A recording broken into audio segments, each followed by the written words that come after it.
Hi everyone, we're back again with some year-end content, and in lieu of any exciting new releases that are certain to not be coming out between now and the new year, I figured it's time we take a look to the future. Of course, to 2024. And we're going to take a little look today about some of my anticipated releases that are coming out. You know, the ones that are known articles, the ones that have got like a name to the album, in some cases at least, and things that I know are definitely coming out in 2024. So I've got 10 of those that I want to take a little talk about and just sort of explain why I'm excited about them. I'm also going to be talking about 10 records that I really hope are coming out next year. Fingers crossed and all that jazz. Nothing announced officially, but based on speculation, time since last release, and partly just for my own excitement about them, I want to talk about, what I really want to be coming out in 2024. So, with that in mind, in alphabetical order, let's talk about my 10 most anticipated records for 2024 that have been announced so far. Coming in straight away, it's the Aristocrats with Duck. Very succinctly titled, the trio of Guthrie Govan, Brian Bella and Marco Miniman has never failed to impress me. They're one of those sort of like instrumental rock trios. They've never put out anything that I've ever considered boring, and quite frankly, when they announce an album called Duck with album art like that, it feels almost like I'm being targeted here. This is kind of slightly maybe tailor-made for me. So, slight bias notwithstanding, the Aristocrats have always been a fun thing. I've always enjoyed their output, but now with the whole Duck thing going on, it would have been somewhat remiss of me not to mention this in my anticipated list, Next up, it's Big Big Train with The Likes of Us. Now, it's been a while since Big Big Train released anything new. I mean, we've got Welcome to the Planet back there, which was a lovely release, which I thoroughly enjoyed and reviewed in the very early days of the channel back in early 2022. I think, possibly. I'd have to check the timestamp on that. Don't quote me on that, I reviewed it at some point. But this is, of course, going to be the first full-length studio LP without David Longdon, so there's a lot riding on this one. It almost feels like the future of the band is going to be made or broken by this release. Now, there has been a single released from this album fairly recently, and I've been tempted to give it a listen to, but I kind of like going into these things blind, so I've maybe listened to the first 30 seconds, just to sort of tease myself a tiny bit, and I liked what I heard so far. So I'm reasonably confident that this is going to be the similar sort of feel to the band that we've normally had, but I'm expecting as well maybe a transition into something new, maybe an evolution of their sound with the new vocalist. And speaking of the new vocalist, I don't envy their position. Having to fill the shoes of David Longdon is no mean feat, but I definitely look forward to seeing how the band handles this transition. And now it's Caligulas Horse with Charcoal Grace. Australian progressive metal has always been a fiercely competitive scene in the recent years, and one of my favourite bands from within this scene has been Caligulas Horse. I discovered them way back when with Tide the Thief from River's End. I had a great time with that record, and the band have really gone from strength to strength since then, with the likes of In Contact and Rise Radiant of recent years, as well as Bloom. Now, Bloom and In Contact I thought were fantastic records, but I'm gonna be honest with you, their most recent one, Rise Radiant, I don't know, it didn't quite tick the right boxes for me. It was fine, it just felt a little, by the numbers for the band. There wasn't really anything that stood out for me in a particularly grand fashion, not unlike In Contact did, which had some absolutely banger tracks on it. I am hoping, though, that Charcoal Grace is going to be a bit more of a return to form, and we can see a re-emergence, if you will, of the old band. Next on the list, it's The Deer Hunter with Sonia. No album art available yet on this one, I'm afraid. Now, obviously last year when Antimai came out, it was a big shake-up for the Deer Hunter's sound. It was this whole taking from the Acts narrative and moving on to this new sort of sci-fi concept epic from the Indigo Child and everything like that. And it was very much felt like Antimai was the scene-setting record, the dungeon master presenting his world to the players and giving them expectations for what to expect going forward. Now, I'm hoping that Sonia is going to take what lessons were learnt from Antimai and build and expand on that. And I believe in Casey Crescenzo. I believe that he has got something truly incredible lined up for us. Now, I know not everybody vibed Antimai. It was quite a solid departure from the Act series. but I frankly applaud Crescenzo for trying something new. And for me, honestly, it was quite a success. I thoroughly enjoyed Antimai, and I thoroughly expect myself to enjoy Sonia. Frankly, whatever he's got coming on this record, I'm very excited to hear it. Next up is Dirt Poor Robins with Firebird. Now, this was a band that I hadn't heard of for the longest time, and it was Nathan on Shuffle who sort of switched me on to them, so thank you very much for that, Nathan. And I've got to say, this band really ticks that sort of steampunk, vaudeville kind of theatricality that I've been craving from music for quite some time now. And their record that came out last year, I think it was one of those ones where I never got around to reviewing it, but I've listened to it a whole bunch, and I love every single second of it. There is just something about the vibe of that record. It's so sexy in a kind of way, in a weird sort of way. It's got this sort of, I don't know, this grandiosity and this confidence to it, which I just find so appealing. Now, they have released quite a few tracks from this album already. I think a full 6 tracks have already been dropped from this album, but again, as per usual, I've been a good boy, and I've kept my ears shut. I am very much looking forward to experiencing the whole record in one go, and I cannot wait to see what kind of pomp and bravado that Dirt Poor Robins have got in store for us. Next up, it's Dune with their currently untitled next record. Now, Etem and Anchor, when it was released, I believe in 2021, I think, maybe, it might have been 2022, recently at least, anyway. Incredible album, one of my absolute favourites from the year it came out, riffs for days. It was doing that kind of Mastodon-y almost thing, where it was just like punch, punch, punch, riff after riff after riff. And I know a lot of people say, oh, the riff is dying, blah, blah, blah. I'm like, shut up. Riffs are alive and well, and Dune is a perfect example of why the riff is alive. Now, the news of this album coming out next year, it dropped like 2 weeks ago, I think it was, something like that. So we don't have a name for the album yet. No details are known as of this moment, except that it's coming out in 2024. So big hype. Cannot wait for this album. Big expectations from it. Next up is Ihsahn's self-titled record. Now, for those who don't know, Ihsahn is the former frontman of black metal band Emperor. Now, Emperor were one of the most influential and most affecting black metal bands to have ever existed, and Ihsahn's solo career is very much kind of its own thing. Now, yes, whilst there are elements of the roots of his black metal in there, he's not been afraid to be experimental with his sounds, with some incredibly unusual, daring and exciting compositions tucked under his belt under the solo name. Now, the last couple or so records of his have been a little bit hit and miss, but you've got Angle, After, all these really, really strong records that he put out.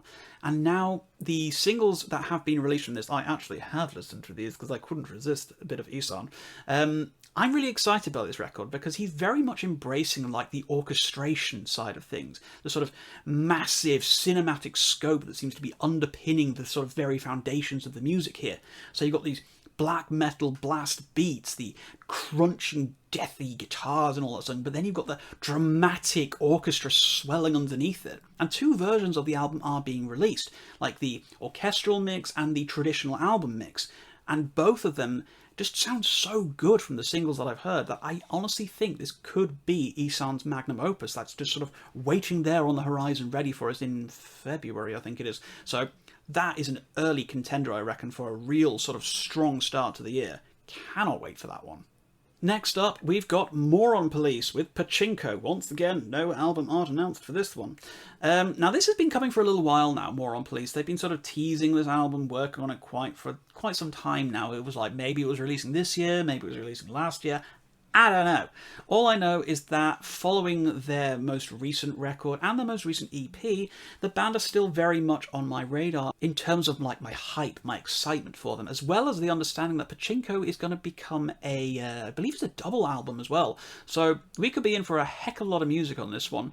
And given how strong the band has been up until this point, I have no reason to believe that this is going to be anything less than an absolutely fire record that I cannot wait for. I just really hope it does actually come out in 2024 and doesn't get pushed back to 25 or even 26, God help us. Next up, it's Fido with Automoto Animus. Once again, no album art yet, and I believe that's the working title, might be the final title. I don't know. However you spin it, new Xavier Fido album coming out. Very, very, very excited. This guy has not released a single bad album. Everything he has released is just boom. Miracle stuff. Wonderful, wonderful artist. Some of the strongest modern prog I've ever heard. I mean, you look at some of the output that he's put, like Snow Torch. Incredible album. You know, it's just so good, and nothing sounds like him. I think that's one of the things I like the most about Fido, is that for all of the influences that so many people take from other artists, I don't honestly think anybody else really sounds like him in the modern prog scene at the moment. He's got such a distinguished and recognisable style that is just so sumptuous and so deep. This has been a long time coming, this record. I do feel like it's been quite a while since his last record. I don't know, maybe I'm counting the years wrong. But either way, it feels like a long time, so I am champing at the bit for this one. I cannot wait for this one to come out. Possible album of the year contender? Who knows? We'll see. And last but certainly no means least on my anticipated list is Versa's A Voyage, A Destination Part 2.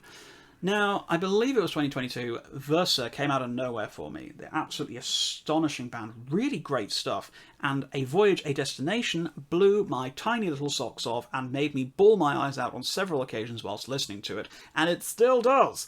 So it comes with no surprise that when I heard they were making a part 2 for this record, I was extremely excited about this. Unfortunately, it didn't happen this year. I was kind of hoping it would, but you know how it is with these things, you know. But good things come to those who wait. They recently released a small snippet from one of the epics of the upcoming album and added a little bit of a Christmas sheen to it, and I was absolutely bowled over by what I was hearing. It had this fantastic energy to it, a really great flavour, sounding quite distinct from the previous album as well, but at the same time very much identifiable as them. With this little snippet and a bit of hype train being sort of like plopped onto the railway tracks, I am fully on board and cannot wait for Versa to really demonstrate to us what they've been up to the past couple of years. Bring it on, guys. Looking forward to it. Okay, those are the known articles, the ones that we are pretty sure are coming out this year. They've either got a name, so that's a good start, they've got album art, some of them have got like concrete release dates. Either which way, we know this stuff is coming. But wish list, what do I really want to happen this coming 2024? Now, some of this stuff is likely, some of this stuff's maybe, and some of it's maybe just pure wish fulfillment for me, I don't know. Either which way, this is what I really want to happen in 2024. And first of all, in alphabetical order, is Beardfish coming out with a new album. Yes, Beardfish do seem to be up to something. Socials have recently shown, like, you know, that maybe the band is being revived. Rickard's obviously been very busy with his work with Big Big Train, which is great. But what I would love so much is just something to follow up from Comfort Zone. Great record to finish off a band's career with, don't get me wrong, but I want more. That quirky, esoteric, sort of progressive rock that Beardfish are so well known for. I just need more of it. Every single record they've released has been absolute dynamite, and I have no reason to believe that the fire has, you know, died down at all in their camp. Cannot wait. Please, Beardfish, there are signs of life. Please don't disappoint me. Next up, I really want to see something more from Death Heaven. Infinite Granite was a very polarising release when it came out in 2021, I think it was. Everybody was expecting something, you know, a bit more from like Ordinary Corrupt Human Love or New Bermuda or Sunbather or whatever, but we didn't really get that. We got a lot more of a post-rock kind of thing. It's a little bit like when Alcest went a little bit more poppy, a little bit more mainstream, but after that they went back to their sort of blackened metal roots, and I'm wondering whether or not Death Heaven will do the same. Part of me kind of hopes they don't, and they carry on down this sort of indie rock territory, because genuinely I loved Infinite Granite. It wasn't my favourite Death Heaven album. No, of course not. I mean, Sunbather exists, you know, you're never going to top that. But what I do sincerely hope for is that Death Heaven have got something cooking and that we do see it coming out in 2023. 2 years feels like a reasonable amount of time for them to drop something new, so come on guys, let's go. Okay, next up, big one, Dream Theater. Let's be real, it's probably not coming this year. It's more likely early 2025 because, you know, Mike Portnoy's only really just announced his reunion with the band, and I don't know, maybe they've been writing some stuff, maybe they've been waiting until he's back at the band to actually do some real writing. I don't know. However you spin it, the return of the prodigal son, as it were, to Dream Theater is a cause of grand excitement for me, and I cannot wait to see whether or not this revives the band. I'll be brutally honest with you, Dream Theater in the Mangini era has only ever really just been fine. There's nothing on there which I would really consider a stone cold classic. I mean, A Dramatic Turn of Events was incredible, don't get me wrong, but I almost don't really count that as a Mangini era album because he kind of was brought on to kind of, you know, do the drums after it had pretty much already been written, so he wasn't really involved in the writing process of that album, so he's only really part of that in spirit. It's not really a Mangini era album to me. It's kind of like that transitional, the interstitial album between, you know, Portnoy and Mangini. But with Portnoy's return, I am so excited to see what comes next. My boy is back, and I cannot wait to see what he brings to the band. Let's go. Come on. Okay, next up, it's Ghost. Yes, Ghost. I'm sure they have got something cooking. There's bound to be some other form of, like, Papa, whatever, the 17th, or who knows. I can't keep up. It's difficult these days. Tobias Forge is a man of many faces, much like myself, and I'm very excited to see what's coming next. Mostly because Impera, I felt, was a little bit of a damp squib. Didn't care for it that much, gonna be real with you. The whole Stadium Rock thing was fine. It was fine. But there's been a lot of bands this year. I mean, two that immediately come to mind is Green Lung and Creeper, which have been doing the Ghost thing, but better. And I really do feel that, like, the pressure is now going to be on Tobias Forge to make the most ghosty Ghost that ever ghosted. I want that. I want something that is so Ghost that it can't be considered anything else. I don't want this, I don't know, this floaty, silly, mainstreamy nonsense. I want something dark, occult, and spooky. Come on. Bring it back to the first 2 or 3 records. Bring it back to Meliora. Bring it back to Opus Eponymous. Let's go. Let's get spooky. Let's get weird. Let's get crazy. Come on, Tobias. Lay it on us. Following up that next, we've got Hakan, the only Vietnamese band that I think I actively listen to. Now, back in, whenever it was, a few years ago, and I'll get the pronunciation completely wrong, they released a single-track album called Hon Trang Mao, which means like Soul, Moon, something, I think. I don't know, I can't remember. My notes aren't very good today, I'm sort of blabbering today. But no, it was a fantastic, brilliant single-track record. Really captured the spirit of like the 90s prog metal, and it was one of my most listened to tracks of the 2020s so far. I spun it so many times I cannot stop, and I am jonesing for new music from these guys. They're still active from what I can tell, you know, they're still posting on Facebook in Vietnamese that I have no clue what they're saying, but I'm really hoping that we get some new music from these guys, and I kind of like it to be like a normal full-length, like 40 to 50 minute length album, something like that, rather than just like another single tracker. But if you've not listened to Hon Trang Mao, again, pronunciation completely just butchered, look it up, check it out. One of the best single-track albums I've ever listened to, and I really hope that you guys get something out of it, because very good. Okay, next up. Now, you'll have to bear with me a second whilst I try and pronounce this band's name, because I stumble over it every single time, and I probably spelt it wrong, but let's see what I can manage. Iosa Noune, probably wrong, but let's go with it anyway, is a really weird guy. I believe it's a single guy band. I'm not sure. I can't really remember, to be honest. Italian chap. And in 2021, he released a record called Ira, which I believe is Italian for anger. And it was one of the strangest, most unusual and fascinating albums I've ever listened to. I wouldn't, strictly speaking, call it prog. In some ways, I wouldn't even strictly call it music in some parts. It's more of a kind of a emotional soundtrack in some ways, more than anything else. It's very long. It takes its time. There's a lot of broad strokes and emotional depth and feeling going on in this record, but my goodness, it is so good. It is the scariest, most unusual, most up thing you've ever heard in your life. If you've not heard it, set aside a couple of hours, turn the lights off, get a pair of headphones, wait till spooky season maybe, because it is a bit spooky. Give it a listen to, and let me know what you think of it. And I think if you vibe it, if you kind of maybe start to get it, you'll maybe understand why I'm so excited for the potential of any new material from this guy. I really hope that we get something new. I have no basis to have any impression that anything's coming anytime soon, but I really, really want something new from this guy because, love it. Molto bene. Okay, next up, it's Ostura.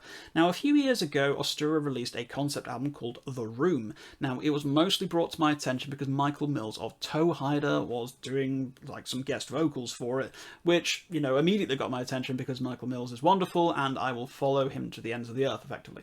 But what I got was a record that stood on its own merit. It was really fantastic. Kind of like a classic Arion, you know, before Arion kind of jumped the shark a teensy tiny bit, because let's be real, Transitors wasn't very good. But no, it kind of has that vibe, that sort of multiple singer, high concept, sort of weird, esoteric plot thing going on, and it was wonderful. It was absolutely wonderful. Now, I know they've been working on a new record. Can't for the life of me remember the name of it, but there's been some updates on their Facebook within the last year or so, at least, you know, showing that they are working on it. There's some teasers, some behind-the-scenes stuff going on. Really, really excited for the idea of this coming out. So this is could have easily been on the normal anticipated list, but because it's a bit up in the air as to when it's going to be coming out, it's kind of gone on the wish list. Really, really looking forward to this one. If you've not heard The Room by Ostura, 100% check it out. It is absolute dynamite, wonderful album, and I think a lot of you will really dig it. Okay, next up, it's Others by No One. Now, we had a record from them come out in 2021, so again, it's going to be 2 or 3 years since then, you know. Or was it 2022? However long it was, it's been a couple of years. And it was wonderful. It was so weird. It was absolutely just ridiculous. Imagine Between the Buried and Me, but on a circus Wurlitzer or something like that. Such a great record. Very long, very deep, very... what the hell is going on half the time you're listening to it. It's so insane. It is such a crazy album. There's been so much hype up here for something, whatever comes next, like Book 3, hopefully, because we've had Book 1 and Book 2. I'm hoping maybe Book 3 is coming out. And if it's any bit as creative as Book 2 and Book 1 were, then it could easily be an Album of the Year contender if it comes out. So, here's hoping. Okay, penultimate one is The Stranger. Now, again, a couple of years ago, The Stranger came out of nowhere. Like, just, I don't even remember how I found them. There was, like, a link somewhere, and I checked it out, and I've never looked back, because Kaleidoscope by The Stranger, if you've not heard that record, please, for goodness sake, go and check it out. You will not have heard a more addictive, catchy, accessible, and brilliant progressive metal record in quite some time. It is wonderful. I have had the melodies from the guitars, the vocal patterns stuck in my head for years now, and I will keep going back to this album. My Last FM stats keep telling me I've listened to Kaleidoscope by The Stranger 8 million times, and I feel like I'm like one of the only people who even listens to that record anymore. So I am imploring you all out there, if you've not heard this album, please do check it out. And please do add any, like, you know, put pressure on the band. Hey, where the hell's the new record coming out? Is there a new record coming out? Please be working on something and let me know about it. And if you guys do happen to stumble across this video, The Stranger, muchas gracias for everything you guys have done, because I love you guys. Please come out with something new. Very, very hungry for more. And last but by no means least on my wish list for 2024 is a new Thank You Scientist album. Now, it's no secret that the band has been through a little bit of a share of a lineup change and all sort of stuff going on, as I believe Faye, the drummer, has unfortunately departed the band, and how she was a fantastic drummer, absolutely dynamite, one of the best in the sort of progressive rock space as far as I'm concerned. So I was quite heartbroken when she left. But, as is often the case when a prominent member leaves, it always opens up the gates for someone else to pop in. I mean, lest we forget when that guy from Ne Obliviscaris, whose name shall not be mentioned because, frankly, screw that guy, got kicked out of the band for reasons which you can look up for yourself, and then got replaced by a much better bassist who isn't a complete tool, then, you know, maybe we can get a crazy good drummer back in for Thank You Scientist, but I really don't envy the person who has to fill their shoes, because my goodness. That being said, the recent EP that they put out was absolutely fire. Loved it, loved it, loved it. But Thank You Scientist are 3 for 3 on their albums so far. You know, Maps of Non-Existent Places, Stranger Heads Prevail, and Terraformer. All absolute banger albums, and I really desperately want them to make it 4 for 4. So, really fingers crossed, hope that we get another Thank You Scientist album this coming year. And that about wraps it up for my anticipated list. There's 100% certain to be a load of things that I've missed because I don't have my finger on the pulse that much at the moment because I've had a lot of stuff going on with Christmas and the house move and the New Year's stuff and everything like that. So I've kind of been keeping my nose, like, not as close to the ground as I normally do. But hey, that will hopefully change once the moves happen and once I have internet again and a new recording space. Ooh, how exciting. Can't wait for that. I suppose in terms of what I'm anticipating most in 2024, it's actually buying a house and being a homeowner. Oh golly, how exciting. A millennial homeowner, who knew we had it in us? Anyway, those are my anticipated releases, those are my wish list items. Please tell me below in the comments what you are looking forward to. I'd love to know what else can I look forward to next year? What else should I have like at the forefront of my brain going into the new year?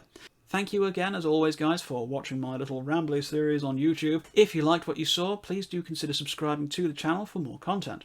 And until next time, guys, as always, keep your rhyme signatures extremely odd.